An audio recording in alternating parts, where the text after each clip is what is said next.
Welcome to the Mets Pod, presented by Tri-State Cadillac. On today's show, the good news, the Mets swept the Nationals. The bad news, they then got swept by the Rays. We break down the week that was, including some of the pitching coming back down to earth, and how the offense will need to step up against both the Braves and the Phillies. As always, we go down on the farm, review our scoreboard predictions, and answer your mailbag questions. So subscribe to the Mets Pod at Apple Podcasts, Spotify. You can watch every episode on SMY's YouTube channel or wherever you get your shows.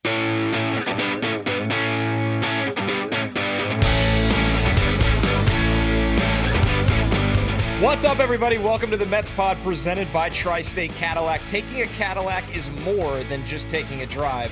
Discover which Cadillac is right for you and elevate every journey. Visit your Tri-State Cadillac dealer. I'm your host, Connor Rogers, joined as always by my co-host, Joe DeMayo, and a weird week for the Mets that started off strong by sweeping the Nationals, but then unfortunately came crashing down at home against the Rays as the Mets dropped 3 straight. So 3-3 since the last show, Joe. And as we always say, a baseball season's just too long. Even if you are like the Mets, who have one of the best records in all of baseball, you will naturally have stretches like this. But Joe, I think we have to start with, it just feels like we are finally starting to see some cracks in a starting pitching rotation that, to be honest, has been punching so far above their weight class all season. This was naturally going to happen. And now the Mets not only battling some of the woes in terms of performance, but now health as well here, Joe. Connor, this past week, it was just so fun until it wasn't. Like, just really quick on a dime. But sometimes you also have to give some credit to the other team that's playing against you. And Tampa Bay is playing fantastic baseball. Their offense is on fire. They work good at bats. They do the small things right. Just honestly, they're playing Tampa Bay Rays ball. And you see a guy like former Met Jake Mangum making an impact in that lineup. And it's definitely a tough team. And you know the Rays are going to make noise in the American League. They're going to make their way into the playoffs probably. And they'll make some noise there. And unfortunately, what it came down to was Sunday's game was a wash. The Mets just got beat down basically. And Friday and Saturday's game came down to one bad inning. On Friday, it was the 6-run 6th inning, and I was in attendance for that. Didn't love it. And then on Saturday, it was the 5-run, I believe it was the 4th inning. So it was just one blow-up inning, and the Mets were just not able to come back from that. And you know, as you said, some pitching coming back to life. I think Tylor Megill is sort of becoming what Tylor Megill always is, which always brings the conversation. We'll talk more in detail on this, I think, later in the show. Always just brings back, man, he always just starts these outings great, and then it falls off. So that sounds like a reliever. So we'll get more into that later. But Griffin Canning, that one's a little tougher because with him, he doesn't obviously have the biggest stuff in the world. You know, Tylor Megill can at times just overpower you with 98 miles an hour and a really good slider. Canning is really reliant on location. That's not just throwing strikes. That's throwing good strikes. And it's been a lot more inconsistent with him. It's not like he's on this run where it's 8 bad starts in a row. It's some bad, couple good, and this past one being bad again with the walks. So is there some cracks? Sure. But I think the important thing is the cracks for performance are guys that are the 4th, 5th, 6th starter in a rotation. The cracks are not at the top. We'll talk Senga's health here in a second, but that's kind of my big picture over the week. Yeah, and we'll kind of work our way backwards here. We'll touch on the National Series, you know, at the end of this opening segment here. But sticking with the conversation of the Rays, Joe, as I was watching those games, and this isn't an excuse making, this is just kind of to highlight something interesting, at least to me. It just felt like the way the Rays play was not only a bad matchup for the Mets with who they had on the mound, but also a credit to the Rays that they can attack some of the areas the Mets are weaker in. They put the ball in play. They'll kind of drive you nuts because you'll sit there at times and be like, God, the Mets can't catch a break this series. It just feels like every soft hit is landing in the perfect place. But when you look at how the Mets are constructed and how they have won so often throughout this season, if you're an inferior team talent-wise. And the Rays, credit to them, they often are that going into each season, and they always maximize their roster. They obviously are a team that develops pitching. They're never this absolute, home run hammering lineup top to bottom, but they play with aggressive base running. They have a lot of speed, and these guys put the ball in play against the Mets pitchers that they were matched up with that are guys that you can get contact against at times. So, especially when Clay Holmes came out of that game and on Friday, it felt like, hey, we don't have much against him. The Mets offense is rolling right now. Oh, enter Paul Blackburn and the rest of the bullpen. Now we can kind of play our brand of baseball where it's easier for us to put the ball in play. Let's hope the Mets make some mistakes, which the Mets at times in the field have made plenty of mistakes this year. And let's be really, really aggressive. So it's not an excuse. The Mets lost the series. They got swept. But I think it showed you, and it's good to learn about yourself when you're a really, really good team. I don't think you want to get to the All-Star break and feel invincible. Yeah, it's a nice feeling, but the baseball season's just too long. You're going to, at some point, once again, show some holes. And it feels like this was an eye-opening series for the Mets of how you can play against them if you're equipped that way. Ironically, most teams around Major League Baseball do not play this way. They don't just try to put the ball in play. They aren't just built on speed. And a credit to the Rays bullpen, which it felt like got the job done more often than not throughout this, which of course is always one of their strengths throughout the sport. So a tough series for the Mets. And now you get to see how they respond. This Mets team, the way it's constructed, Joe, we talk about this a lot. They often always respond in a positive way. It feels like after a loss or two, they often respond in a big way. Now they've been swept. The Mets, as we sit here and record this podcast, are one of, I think, 4 teams in baseball that have not dropped 4 in a row. The Yankees are actually a team that just for the first time this year dropped 4 in a row. I believe the Dodgers are in that bucket as well. So the Mets haven't dropped 4 in a row this season.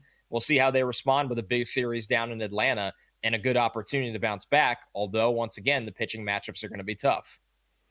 They're a resilient bunch, and that's what they've shown dating back to May of last year. Yes. So I feel like a bounce back is coming. That doesn't mean they're going to sweep Atlanta and then sweep Philly and, everything's great. But I think we're going to see some better baseball here this week. Yeah, just got to split and take care of your business and keep things kind of where they are. That's where you want them to be. And when you mentioned not losing 4 in a row, the Mets and the Yankees both got swept this past weekend, and they were down. I think there was only one other team. I want to say it was Cincinnati or something that hasn't been swept this year until this past weekend. So every single team goes through it. I remember distinctly the Dodgers getting swept by the Angels. And you just sometimes in a long season, you're going to have a tough stretch. And the key for the Mets here is coming off that sweep, as rough as it is ultimately 3 games and you move forward. You can't let that stretch really elongate now because of the opponents on your schedule, having Atlanta, Philly, and Atlanta in a row. Like if you are moving towards, you're facing Kansas City and, some other team, it's a little different. But when you're battling in division, not just with the bottom of your division, but got teams that, I'm not ruling the Braves out of making a run here over the next couple of months. And the Phillies are certainly right on the Mets' tail. So it's important for them to make that bounce back and start it here on Tuesday. And, as tough as the pitching matchups may be, that's the way the cookie crumbles. Sometimes the pitching matchups in your favor, sometimes they aren't. You got to find a way to win. Right. Even with some injuries, there's no excuses because everybody just goes through this. This is the sport right now. And the Mets started the year going through this, right? We haven't seen Sean Manaea or Frankie Montas pitch for the Mets this year. And they're working their way through rehab starts, which results-wise haven't been great. But, as you constantly remind me, Joe, and I think it's a really important point, this is their spring training. So you have to be a little patient and give these guys extended time. I love our lower if you're watching on YouTube. Sean Manaea and Frankie Montas rehab. Good news. At least they're pitching. That's right. They have been out on the mound. So the Mets will need those reinforcements because, unfortunately, for as great as the National Series was, the Mets lose Kodai Senga again. It is a grade 1 hamstring. He's going to be shut down for 2 weeks. Then they'll reevaluate, try to get Senga back up and running. Hopefully, I would think in a 4 to 6 week timeline, but with soft tissue injuries, it's dangerous to put a timeline on any of these things. So the Mets are going to have to get by without the guy that's been their ace, quite frankly. It's funny how, common we dance, and not we, but media in general dances around that because, like, oh, the Mets are just a group of pitchers and they don't have, Kodai Senga is the guy, man. Kodai Senga is just a phenomenal talent for the front of the Mets rotation. He just needs to stay healthy. So this is another frustrating moment for him in the regards. And other guys are going to have to step up, Joe. It's been a little bit of a tough batch here, a tough stretch here for Griffin Canning, as you highlighted. Clay Holmes, they're going to be careful with him. So, he's not the guy that's going to, give you 7 or 8 innings on a night. That's just not going to happen. You're happy when he can get to the 6th. And Joe, that kind of takes me to the top of the Braves series and the highlight of the National series, merging these combos into one. It's time for David Peterson to just grab the reins and not let go here. And this is a great time for us to kind of introduce a new segment, a dedication to a dinosaur sighting, a complete game shutout.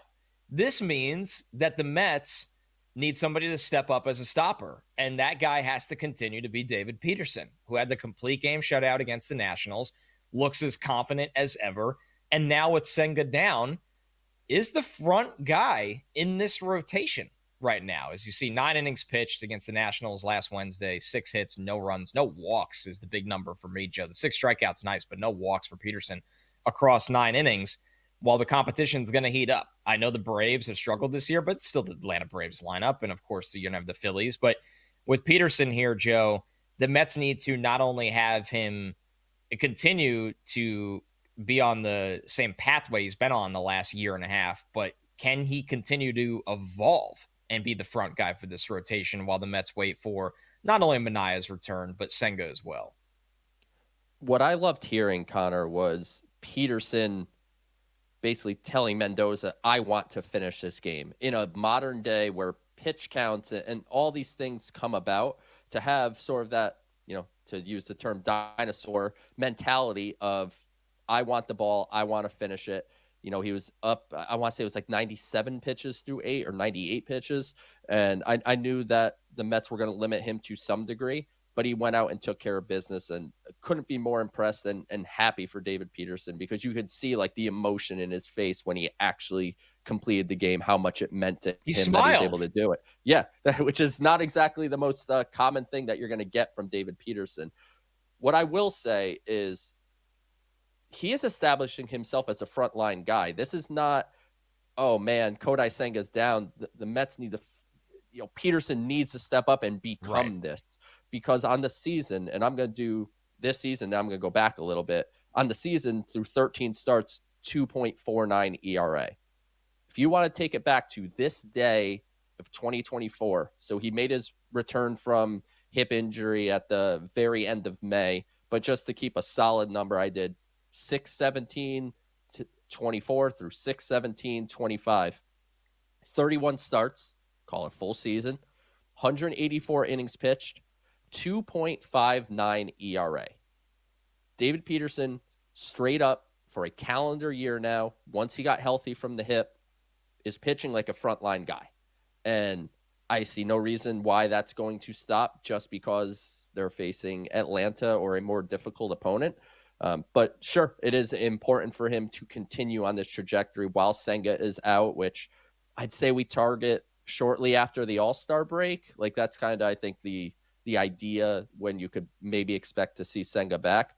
But man, been so impressed with David Peterson and outperforming expected statistics, which is a whole big conversation as far as how much we care about expected statistics. They matter, but they certainly don't tell the whole story. And, Peterson's the kind of guy, I tweeted this, I put in our group text, and I mean it. Extend David Peterson. I'm with you all the way. It's going to be an interesting combo as he has one more arbitration year after this. So David Peterson, to kind of piggyback off your point, Joe, the thing that sticks out with me in his last 2 years, which is 34 starts, he's walking around 3 guys over 9. His 4 combined years before that, he was walking over 4 guys over 9. So you're talking about a total 1 walk difference over 9. He's just not putting as many runners on base as we were accustomed to. And he was good at getting out of those problems quite often. Also, it helps a lot when the home runs over 9 have been significantly down. The last 2 years, he gives up about half a home run over 9, which is an incredible number, by the way, across all of baseball. where before that he was typically a guy that could be around, 1.3 to 1.5 home runs over 9. So less guys on base, less home runs given up have led to excellent results for David Peterson, who's healthy and confident. And it was interesting. You brought up he's kind of the poster child for a guy getting lucky, or it's like, hey, this is going to turn at some point because the advanced numbers are saying that, this is going to be a problem.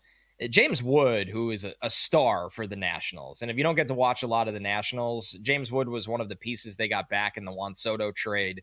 And he has just been an amazing player for them. He kind of spoke on it. He was like, he was getting ahead and getting early contact. And just that's how he kind of pitches his way to, being able to pitch deep into games. And this is something we talk about with Peterson all the time during the scoreboard, where we try to predict how many pitchers are going to go at least 6 innings for the Mets.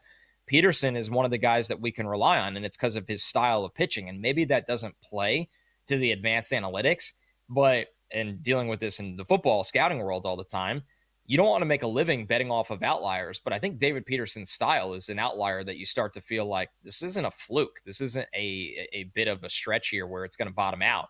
This is just kind of who he is. So the Mets are going to need more from him, which I know is a lot to ask, but if he can continue to give them more, that contract extension conversation is going to be really, really interesting. Before we wrap up the week that was, Joe, and kind of get into just the state of the NL East before these 10 games ahead, because the Mets have 3 down in Atlanta, 3 in Philadelphia, and then 4 at home against the Braves. It's going to be a really interesting 10-game stretch here. How about the young player triangle the Mets are kind of dealing with right now with Brett Baty, Ronny Mauricio, and Mark Vientos, who's starting a rehab assignment this week. So you will see Mark Vientos back quite shortly as he's starting that rehab assignment in Syracuse. This is so interesting right now, Joe, because truly none of the 3 are really just grabbing the reins here and saying, you have to give me all the time. Baty's had his moments. Mauricio, when he makes contact, it's loud contact, but you could see why he needs some more refinement, I think, down in Syracuse at some point. And then Vientos is maybe the most polarizing one because he was tremendous last year and a massive postseason performer, which it really matters a lot to me. And he just got off to a dreadful start this year. And out of the 3, he's the guy by far you feel the least confident in the field. I mean, it's not even close. It's Baty and Mauricio are in multiple tiers above him where you don't even know if you can play Vientos in the field. Joe, this conversation, I don't even know if it's one of those, it's going to shake out and one guy's going to be the guy and the other 2 are just going to be, they're going to move on from them or whatever it is. Right now, I don't know if any of them are the answer. And I think that's the most frustrating part in all of this. And to note, this is not the young square with Luis Angel Acuna. Right. I think he's kind of establishing what his role is. And I think Luis Angel Acuna is just a backup infielder that gives you speed and defense, and he can occasionally start, and hopefully you get kind of a hit or 2 out of him. But third base is something the Mets really need to figure out here. And, Baty, that home run, 115 miles an hour off the bat, that's something Mauricio's capable of doing as well. But over the last couple of weeks, Mauricio's hitting 200. Baty's hitting under 200. So Baty's come back to earth a little bit. And they don't walk a lot, Joe. None of these guys. Yeah. No, they don't. Baty's getting a little better at that because he used to do that in the minors. It's really been a struggle for him at the big league, so it's a little bit better. But Mauricio has never walked, and I don't want to say the word never, but he is very unlikely to ever walk much in the future either. But you're betting on the batted ball data with Ronny Mauricio. Vientos, on the other hand, the key here is he is the only one of these 3s without a minor league option remaining. So when he's ready, he's got to come up and he's got to play. And defensively, it's been a significant issue this year. He made some strides last year to become a below average third baseman. He is, by whichever advanced defensive metric you want to use, the worst defensive third baseman in baseball in 2025. So for me, I want Vientos DHing as much as humanly possible. If he has to play third on a day in a pinch, okay, like he's capable of doing that. But I want him DHing. And it's going to be interesting to see, do they send down one of Baty or Mauricio when Vientos is ready? Because ultimately, the Mets didn't want to call up Mauricio when they did. Vientos getting injured sort of forced their hand. So could Mauricio be a guy that is going back to AAA when Vientos is ready to play? I would think so. I think it's the best for both parties, right? And I still find myself excited about aspects of Mauricio's game because, like you said, it's the batted ball. When he makes contact, it's loud. And he's got a really good arm at third base. There's things with Mauricio that stand out. He could run for a bigger guy. But at the end of the day, it just feels like some more minor league development because he did not play baseball last year with the injury could be the best pathway for Mauricio. Where with Baty, you kind of just have to grind this out and see, can he get any kind of stretch going of consistency. And like you said, Joe, with Vientos, the good news for Vientos is Vientos can DH for the Mets right now. It's not like it'll be a more interesting conversation when Jesse Winker is back, and I will stand by that. I think this team misses Jesse Winker a lot more than than we've even realized. So that you can kind of try to get Vientos' confidence back up, hopefully by getting some DH looks. And can this clear his head? Right, Vientos had such a bad start that I think it started to compound and spiral, and we've seen that before with young players. Where can the time away and then a short rehab assignment where hopefully he can mash a little bit. Can it clear Vientos' head and give him a clear start and give him some confidence? Because this is somebody that was such an important part of the team last year, and the Mets had a lot on him going into this year. I mean, there was big expectations. It's kind of amazing. This is a good transition to the state of the NL East right now. If you said to me, Joe, if you were just sitting and staring at me, the February version of me, right? And you said, all right, Connor, well, I'm going to tell you like a little hint here, a little secret here. It's June 17th. The Mets are 45-27. They are in first place in the National League East. They are 27-10 at home. And they've gotten pretty much nothing in terms of expectations from Mark Vientos, little splashes from Brett Baty, nothing offensively from Luis Angel Acuna besides speed on the base paths. And Ronny Mauricio has only been back for a short period of time. And they've gotten nothing from Francisco Alvarez this year. And I'd look at you and be like, well, how? What's going on? Obviously, the starting pitching has been really, really good. Pete Alonso and Francisco Lindor have been all-star caliber players and more. Juan Soto became Juan Soto again in June. And this is Juan Soto traditionally not only kills the National League East, but he has excellent numbers against the Atlanta Braves in his career. I think his batting average alone is 325 against the Braves. So the Mets are going to need Juan Soto to really show up here in these 10 division games. But it is fascinating, Joe. They haven't gotten the leaps or even anything close to a repeat of last year when you look at Vientos from the young players, and they're still sitting here where they are, where you go, man, it feels like there's a little bit more of a ceiling to tap into. But how long can you find yourself sitting and saying that before the deadline gets here? And hey, we don't need a hero at third base because our heroes bat 1, 2, 3, and 4 in the lineup. We need somebody that we know exactly what we're getting every day. And that's exactly what the Mets don't have with these young guys right now. Consistency is key, especially when ultimately at its core, the Mets are trying to win a World Series here. Exactly. And over the marathon of 162 games, you could deal with some of the ups and downs and learning from some of the young players. But you're absolutely right, Connor. We could be revisiting, doing the Mets pod, future Joe and Connor problems a month from now and previewing the deadline and saying, is there someone at third base available that, look, Baty would have minor league option and Mauricio would. Is there someone that we can plug in at third base for the Mets? And that person maybe they'll hit 6th in the order or 7th in the order. Like they don't necessarily need to be the guy protecting Pete Alonso or whatever, but it's going to be a conversation if none of these young players can grab this by the horns, because the opportunity is there. Playing time is available. There's no veteran that's in front of them. There's nothing stopping them but them. So Mauricio and Baty and even Vientos to a degree at third base, one of them needs to take this third base job by the horns, because frankly, I don't want to try to create too many needs at the deadline that the Mets need to go and make 4 trades or 5 trades. You ideally want to limit how much you have to add. So it would be nice if one of the internal pieces would just say, hey, I'm the third baseman for the rest of the year. Maybe not for 2026 and 27 and beyond, but we just need it for right now. And I hate to be this guy, Joe, but I feel like sometimes I have to be. For all the people that were furious that the Mets wanted to give these young guys a shot and didn't bring back Jose Iglesias, sometimes just neither is the answer. Iglesias right now, who, could get hot at any moment. He's batting .233. He's on base is below 300. His OPS is well below 600.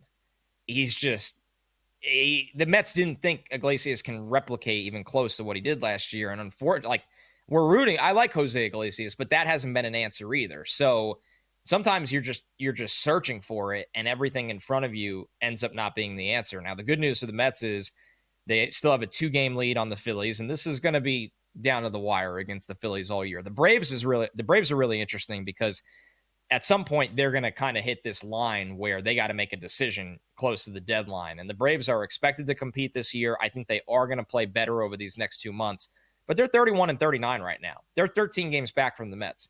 To put it in perspective, if the Mets go 4-3 against the Braves and they play them 7 of their next 10 games, the Mets will have a 14-game lead on the Atlanta Braves, basically going into July. So 4-3, that's not even that impressive. Right. 4-3. Now, the pitching matchups are good for the Braves, but we've sat here a lot with matchups looking good against the Mets, and the Mets often answer the bell up until this weekend against the Rays. So it could be a 2-man race. This is the Braves' shot to get back in it. These next 10 games, if you're a Met fan, are going to be, I think, the most alive you've felt as a baseball fan so far this season, because to be honest with you, and it's a nice situation to be in, it's been relatively low event when you're one of the best teams in baseball and you don't lose a lot in a row. So now it's time to get the adrenaline pumping and get the adrenaline back up for the Mets and respond in the way that we expect them to respond throughout this stretch. All right, let's go down on the farm here, Joe. And this one is we love the Down on the Farm mailbag. We've been sneaking those in this year. This is from Anthony. He's at Big Rig Mets on Twitter. Is there a world where Jett Williams forces his way onto the roster in September? And Joe, this month and really for a good stretch now in Double-A, Jett Williams has been one of the best players across Double-A in baseball.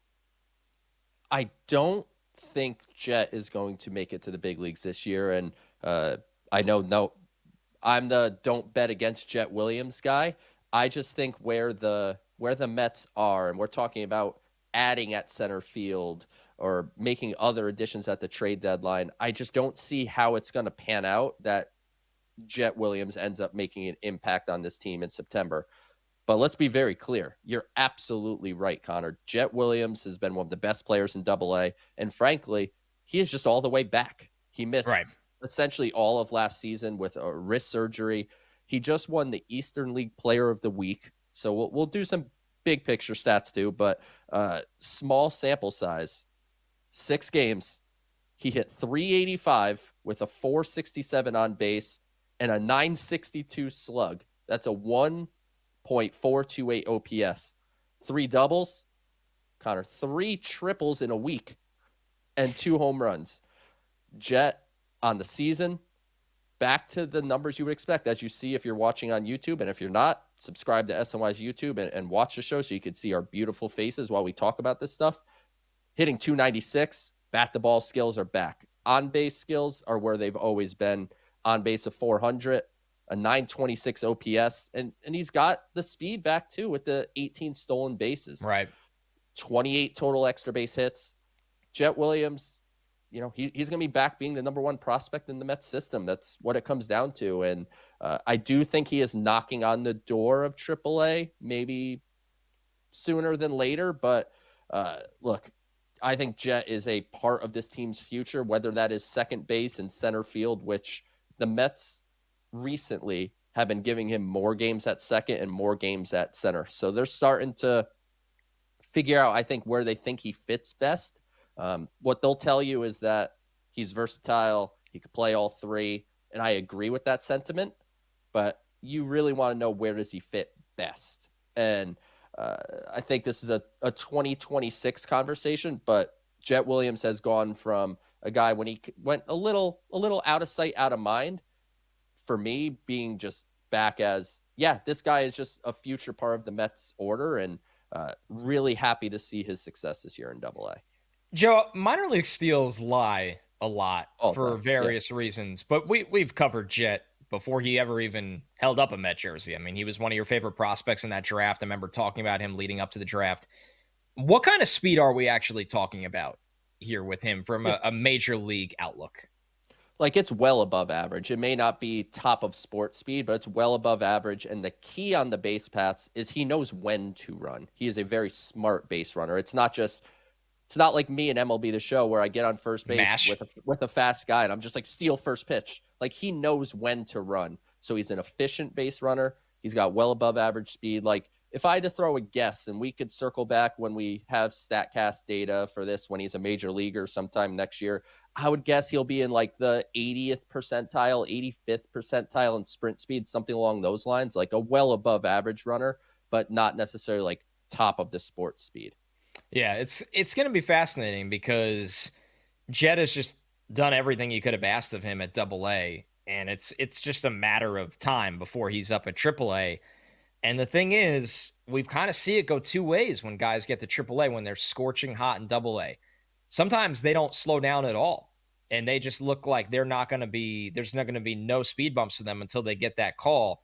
And then sometimes, and we saw this with Sproat this year, guys do hit a wall, and they need an acclimation period, and they need a long acclimation period where if Jett carries this over when he gets the call to AAA and the Mets have an interesting decision to make because they're trying to improve the ceiling of their bench for the playoffs, it'll be a very interesting talking point on the Mets pod. Like you said, Joe, I think the money would be set against Jett ever appearing at Citi Field this year, but there's a non-zero, which is saying a lot about his return after an injury-filled 2024 season.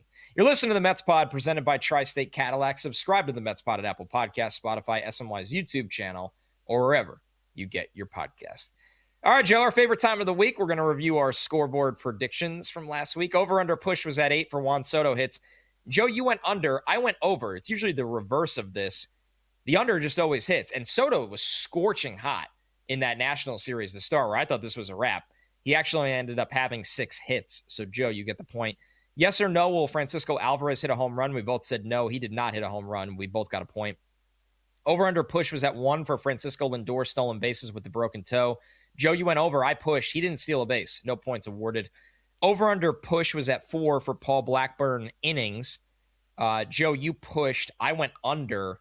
The under cashed because Blackburn only got 1 out the entire week. This is one that you really don't want to see not even come. This is like one where you thought you won because of an injury, but it was he was set up. He was set up to do exactly they what wanted I him said he would do, to go for. And he couldn't even do one. But hey, that's the way it goes. Yeah, Blackburn, he just has not looked comfortable in that situation as a reliever, and he's going to get a shot to show what he could do as a starter.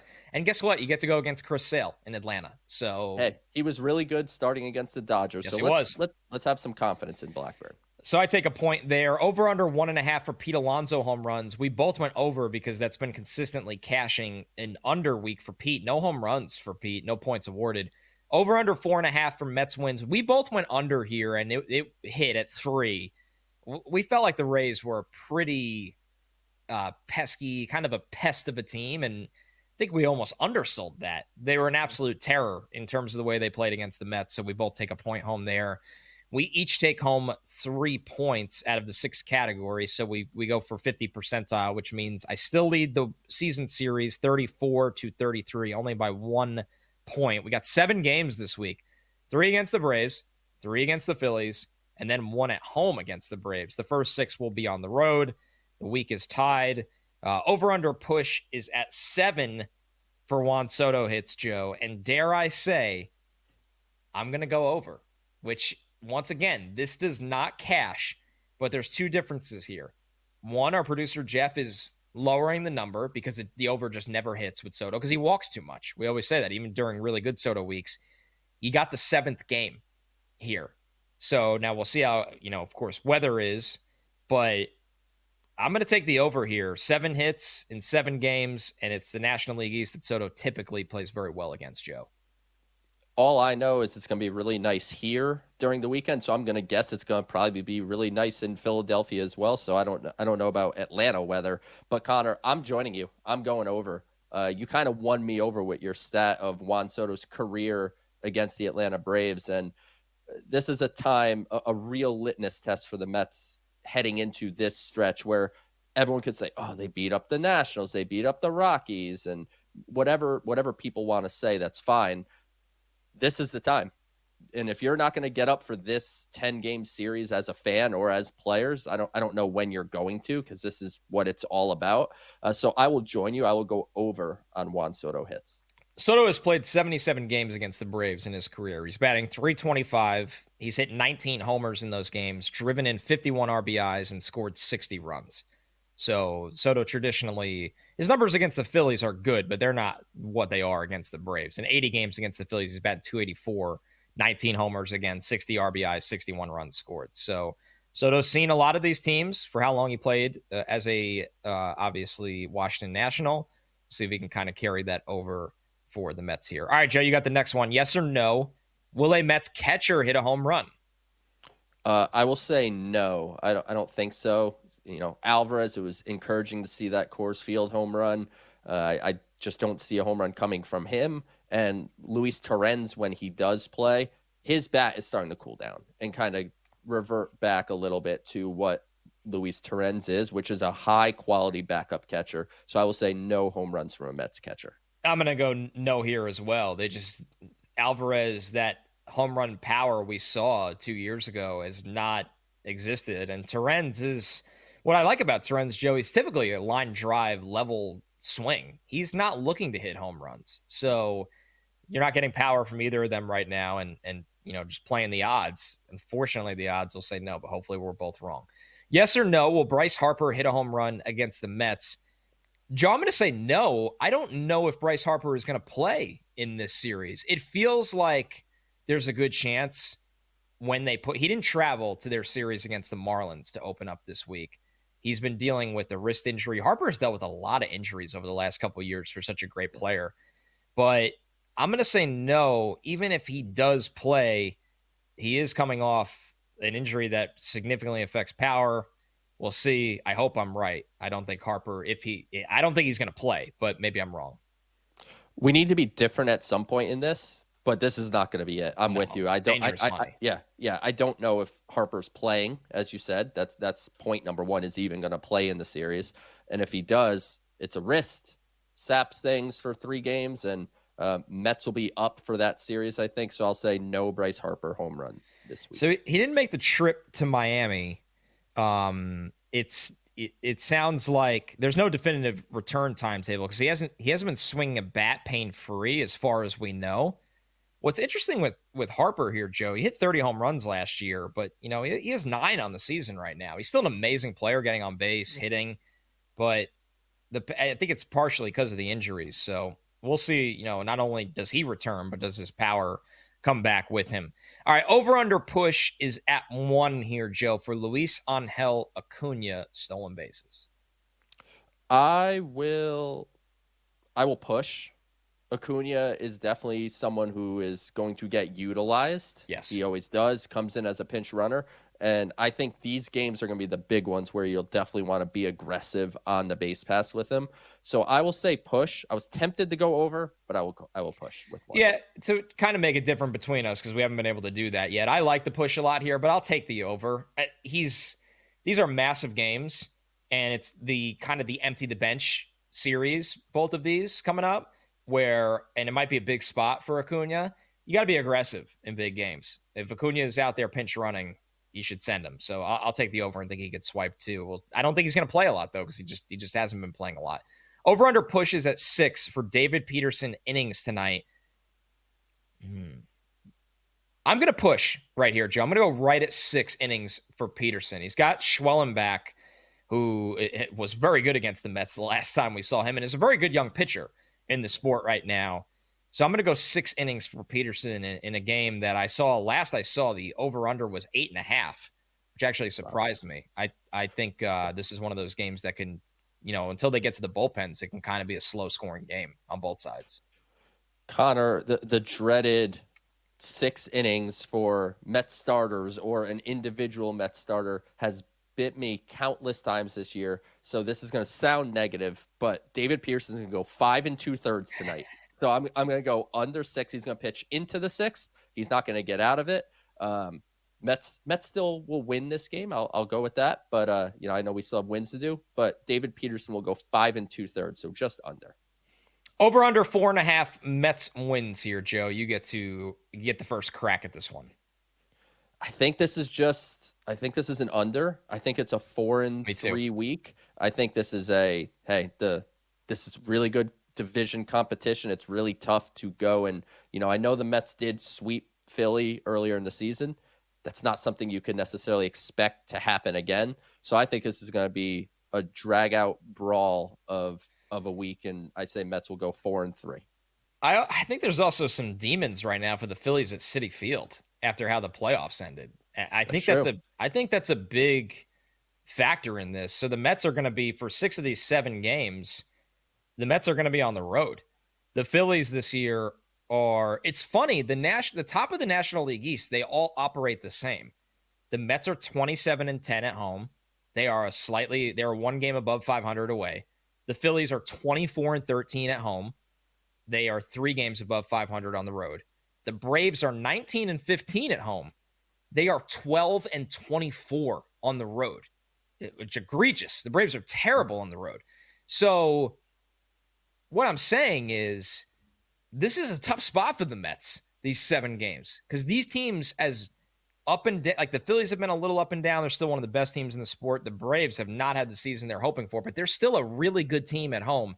I'm going with the under here as well. I don't know if this is a loser mentality. I would sign up right now for 4 of the 7 and just keep it rolling right now. Take 4 of the 7. These are going to be really, really tough games on the road for the most part. So I'm going to go with the under here as well. I will open this podcast next week if the over hits on this and say, wow, the Mets have impressed me a lot throughout this season. I think that's the most impressed I would be if they won 5+ games out of these 7 on the road against both the Braves and the Phillies. So, all right, we'll see where the scoreboard goes. It's been neck and neck all year, Joe. 34-33 right now. Hopefully this goes right down to the wire. Let's get into the mailbag. Dan from DC, thank you for the 5-star review. We got a long one here from Dan, Joe, so buckle up. With the trade deadline talk starting to ramp up, the question I keep coming back to is, what's the long-term thoughts for center field? That seems to me to be the only everyday position that I don't totally see the long-term plan, as I don't think they really want Tyrone Taylor to be the everyday guy long-term. And with injury and performance, Siri hasn't really panned out. Do you see the Mets going after anyone on the trade market? And if not, what do you think the plan next year and beyond is? First off, before I throw this to you, Joe, because I know you have some ideas for center field. It's funny, we opened the show. You and I are just not very confident in third base right now. Yeah. And I think that's because the outlook for the Mets has changed, especially since we've started doing this podcast. The Mets are not a developmental team on the fly anymore. They are obviously going to develop young pitching. They are going to try to develop young players. But at the major league level, the Mets are not here to develop anymore. Like what Jett Williams is doing in Double-A is development. Right now, they need some consistency at third base because the Mets, as you said, Joe, want to win a World Series. So I just want to point that out, that my eyes are on third base all of a sudden, if depending how these next 6 weeks go. But what do you think of center field? It's definitely a different mindset because, as you said, we've been doing this show for years now with SNY and then prior to SNY. And they've basically just been building up a program that entire time up until this past season, 24, where they made the run to the NLCS.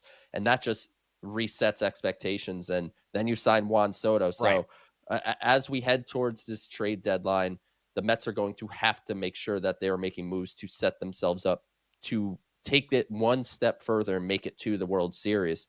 And, center field, certainly a spot to look at. And Connor, you and I think joked about this over text. Like, I think Tyrone Taylor is probably like the best sub 620 OPS player in baseball. Like, I don't feel like a lot of times when guys have you just go on their page, you see they're hitting 229, they have a 619 OPS. You're like, well, that player's not particularly good. But whenever I watch Tyrone Taylor play, he always does something to impact the game, whether that's defense, whether that's on the base pass, whether that's a sac fly or a big play with runners in scoring position. Like, feels good, but at the end of the day, Tyrone Taylor is a fourth outfielder. Yes. And the Mets need to upgrade center field. And when you think long term, could that be Jett Williams? Maybe. Could that be Carson Bench, who's still with Brooklyn? Maybe. I don't think it's Drew Gilbert. Like, I'm not ruling out Drew Gilbert being a major league contributor, but I don't think I would build a Mets team around Drew Gilbert being the center fielder. So for the rest of the season, Boston Red Sox, you trade Rafael Devers. I don't think it's tear it down mode for the Sox. I think this is a repurposing of money and assets. But you bet your butt I'm calling to see if they want to trade Jarren Duran. Well, because yeah. I would very much like him in center field for the Mets. And there has been rumors over the last few weeks that they'd at least listen on that. So I'm making that call, and that's much more of an aggressive move. But a guy like Cedric Mullins, I know he's not the most exciting player in the world, but he's a legitimate upgrade over Tyrone Taylor, and that's what the Mets need to find. So those are a couple names. And long-term, what David Stearns has shown since he's been here in 2 years, defense in center field is imperative to him. So it's got to be somebody that they can trust defensively, especially with Juan Soto being a below-average right fielder and Brandon Nimmo average-ish in left. Like, he's fine in left, like not a liability in any way, but you need a center fielder that could really cover ground. And Stearns has shown that he's even willing to sacrifice offense for that role. So long-term center field, keep an eye on someone that could really handle it from the defensive side of things. And this might genuinely be a almost year to year until they, maybe find a Pete Crow Armstrong again or something. If they ever find someone like that again, maybe keep him this time, and that guy could be your long-term center fielder. But otherwise, I think this is going to be a almost year-to-year proposition. I think so too. Number one, if you just look across the sport, how many teams have what you designate as a franchise center fielder, right? It's got to be low. It's got to be low. And I'm talking about a guy that is a true center fielder, not when the Yankees for a year played Judge in center field, or, even the Mets when they had Nimmo in center field. I'm talking about a true center fielder. It's pretty low. So, we've talked about kind of these short-term plans. Can the Mets go on the market and find one? You talk about Cedric Mullins, who would bring speed and get on base. Duran is obviously a big move. That's a move that, number one, I'd love, because I think he has a winning attitude. Duran, I think he'd fit in really well with this team. He's got incredible speed. He's somebody that can really allow you to be an aggressive team on the bases. Obviously a true center fielder. So that would be a move that you're looking at this window and you're like, okay, we feel good about Duran as our center fielder now for the next couple of years. And the cost is a different conversation, but it'll be interesting to see just how much retooling Boston does. And if Boston continues to play well without Devers, are they in a mold where they're like, well, we can't move him now? So, right. But they have a lot of outfield talent, not just Roman Anthony, who just came up, but a lot of outfield talent in their system as well. So we'll see. I'm with you, Joe, though. It feels like the long-term center fielder obviously is not on this team. That's why it would be a nice win if Jett could be that guy 2 years from now, but we'll just have to see how that plays out in the minor leagues. All right, the next one from Dash1103 on YouTube. Is it feasible to think that Montas could be a bullpen arm after he and Manaea return, or, flipping the coin, is Megill a pen arm down the road with Montas settling in to the rotation? I think, Joe, what they paid Frankie Montas, it's pretty clear that they think he is a part of this rotation when he's ready to go. Carlos Mendoza was actually rather non-committal on that, which was kind of surprising to me. But for me, I want to give Montas a shot, because I think when you look at someone like Tyler Megill, I think we know what he is. And I think, I'm not speaking for you, but I believe we both think that the bullpen might be a really good fit for him. Montas, on the other hand, I don't know how he would fit in the bullpen, to be totally honest. This is a guy that's always been a starter. We'd have to do the Blackburn plan. You're going to finish for Clay Holmes. Yeah, and I don't know. To me, That's I want yeah. to give Montas a shot. I still think, even though the results have been just straight up not good on this rehab assignment, he seems like he said that he found the feel for his splitter in a bullpen session at Citi Field over the weekend, and that's a pitch that he hasn't been able to throw comfortably throughout his rehab assignment. His velocity is still there. He's averaging 95 miles an hour on the fastball at AAA. So I'm trying to say, look, this is his spring training. I'm just saying to myself, it's his spring training. This is spring training. And he's facing guys that are in the middle of their season. So they're not building up. They're locked in. So difficult for Montas. But look, I think you have to at least give him a shot in the rotation. And if things don't work out and everyone's healthy and everything's right, then sure, maybe the bullpen's a solution at some point. But I would try to start him. I think, and I fall victim of this conversation all the time, I think it's a lot more difficult to, and you kind of, we're on this, to just throw a lifelong starter into the pen. I think what we saw from David Peterson last year in the playoffs doesn't get enough appreciation. Yeah. The fact that Peterson, who's a starter, did not allow a run as a reliever against both the Brewers and the Phillies across over 6 innings of pitching.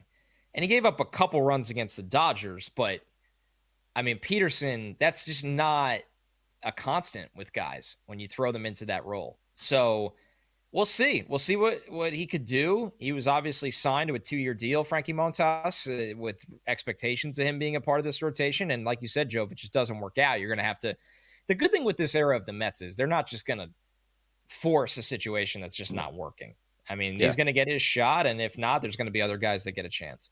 All right, this one's from Brian, in parentheses, Pete Alonso for MVPs. Brian C, __ on Twitter. What do you think of the reports about the changes in the baseballs and what Andrew McCutchen said about them?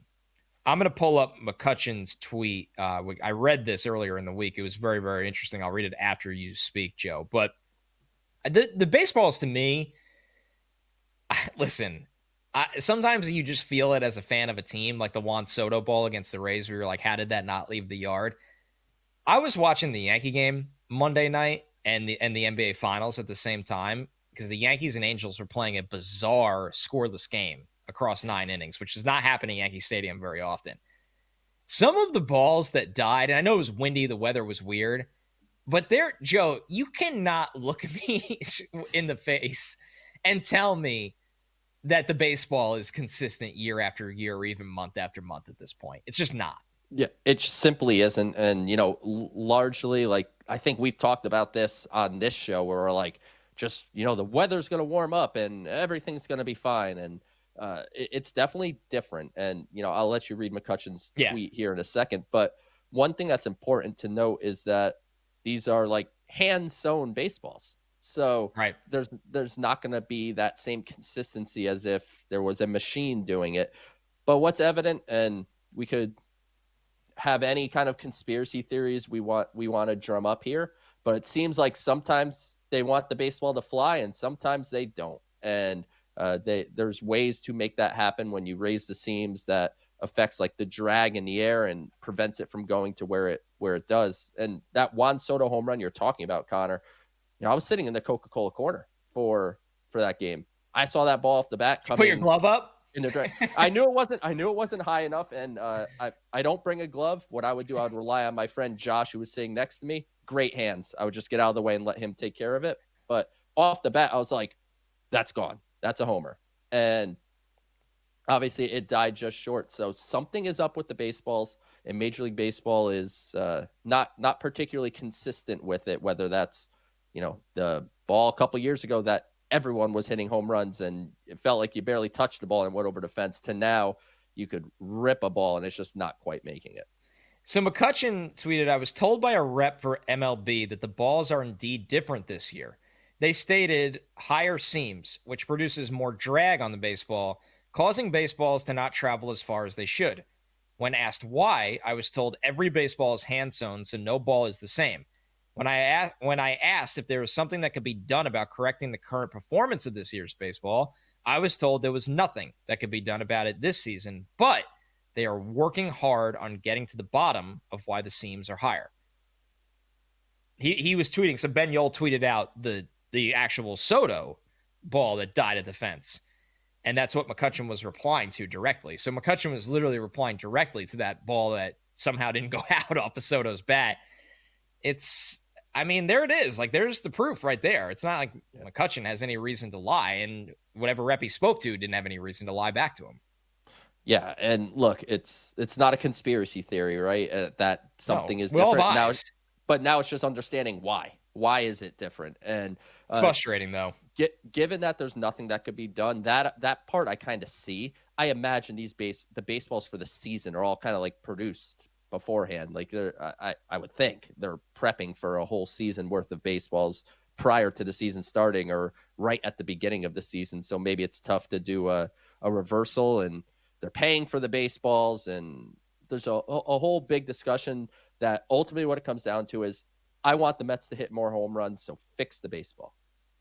All right, our last question for today's mailbag. Terens is King, at Terens is King on Twitter. What do you think it would take to get someone like Aroldis Chapman from the Red Sox? So Chapman having a good season pretty much as their primary closer. He's almost been lights out for Boston this year. He's pitched in 33 games. He has a 1.5 ERA. He has 13 saves. And the crazy thing about Chapman, Joe, even at 37 years old, he still strikes out almost 13 batters over 9.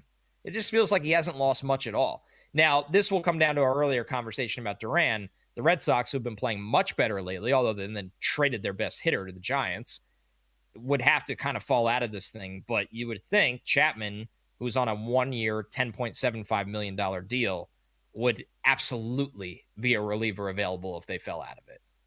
No doubt. And I don't know if they're going to fall out of it. So that's something that we'll obviously revisit here over the next month and see how they play. But it's going to take a good return. History has shown over the last couple of years, high quality rental relievers net big returns.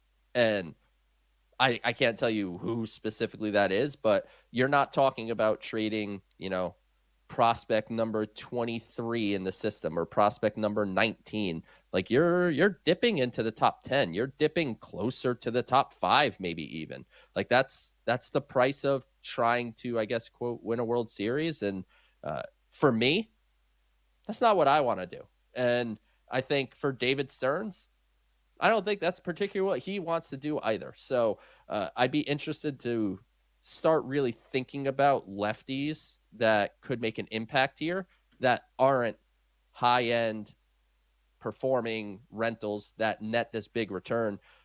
Because the reality is, over a 2-month span, 2.5-month span, almost any reliever could perform as good as almost any other reliever. It's just such a small sample size of innings and just trying to figure it out. And yeah, Chapman would be exciting because I think with Brooks Raley coming back, Connor, you and I had this conversation as well, that maybe Brooks Raley comes back and is the Brooks Raley that he was a couple years ago, just a fantastic, reliable setup man.